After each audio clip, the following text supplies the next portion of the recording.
Prejšnji teden sem poklical z radia Hit Center, ali kaj že, pa me sprašvali, kako tole s tem žaljenjem na Twitterju, na Facebooku, tudi na YouTubu, recimo, tam mene najbolj žalijo, ko sem videl zadnjič komentar pod tistim videom, ko sem govoril na Klepet ob kavi o nezemljanih, pa teh nebulozah, ki se tam širijo z ust nekih motenih gostov. Ste pa verjetno žaljeni tudi drugi, ne? In zdaj, če bi radi vedeli, zakaj se ljudje izživljajo skozi poste pa replike tam na Facebooku, ne, vam lahko malo obelodanim vse skupaj, ne. Jaz sem nekaj sicer posnel na tem intervjuju, ampak niso vsega povedali. Mogoče bom jaz takole malo predvajal, ko je šlo v eter. Kaj komu napisati, in zato smo tudi poklicali psihoanalitika Romana Vodeba, da nam malo pove, kakšni so ti ljudje, ki pa pišejo te negativne komentarje. Ha, Roman? Ja, to so ljudje, ki imajo določene potlačitve, nepredelano potlačeno jezo do določenih ljudi, predvsem iz otroštva, mogoče tudi kasneje. Sicer je pa ta sadizem vezan na analno fazo psihoseksualnega razvoja, kar pomeni, da je otrok v drugem letu starosti spoznal, da lahko kaznuje mamico v tem toaletnem treningu, ne, ko se ne pokaka na ukaz, kar si mamica želi, mali, reče se v psihoanalizi, mali sravec uživa, ko kaznuje mamico.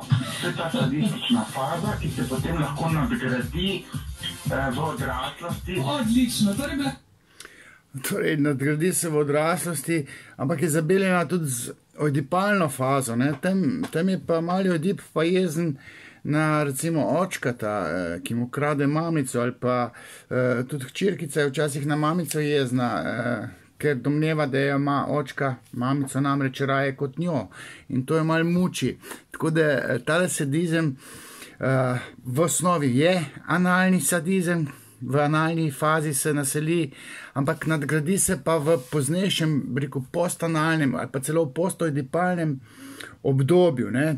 Mi smo razkurjeni, tudi če nas dnevno nekdo razjezi, potem pa na Facebooku iščemo dežurnega krivca in neka asociacija lahko postane sprožilni moment in postane potem besni v tem postih, še posebno, če smo, recimo, če smo anonimni, ne. Tam si dajemo duška, ker nimamo razvite neke čuječnosti, da bi sami sebi motrili psihično dogajanje, in bi rekel, tale sadizem, ne, je kar kompleksna stvar. Tudi pri kakem mobingu pride v resnici na dan sadizem tistega, ki napada. Problematična ni toliko žrtev, ali pa sploh ne žrtev, pač pa napadalec, ki bi se moral dati sterapirati.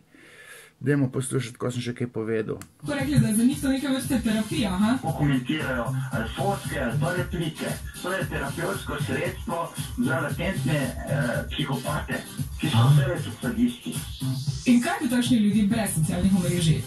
Brez teh socialnih omrežij bi prav prišla takšna boksarska vreča, pa da postanejo mesari. Odlično! Ne samo mesari, pa tudi kakšni učitelji matematike, fizike, ali pa lovci, ne. To so sadisti, tudi malo ribiči, kirurgi tudi, raziskovalni novinarji, te uživajo, k tem napičijo ne vem koga, nareje kakega politika, ali pa kakega z veliko denarja, ali pa kakega, ki ima haremsko seksualno življenje, ne. Tam se sadizem potem razvije tudi pri raziskovalnih novinarjih, kar je družbeno koristno. Sem še kaj povedal? Roman, zdaj pa, kar nas vse zanima, ko dobimo neko takšno negativno sporočilo, ko pač ne vemo, kaj točno bi, kaj je najboljša rešitev? Zadenemo ga v živo, če se ne odzivamo, ne. On rabi nadaljne provokacije, da lahko prazni svojo potlačeno jezo, da se lahko terapira. Mok ga se bolj prizadane in še večjo jezo čuti. Tako je, točno. Ja, na ignor ga je treba dati, ne. Saj se še da marsikaj povedati, ampak okej, naj bo to dovolj.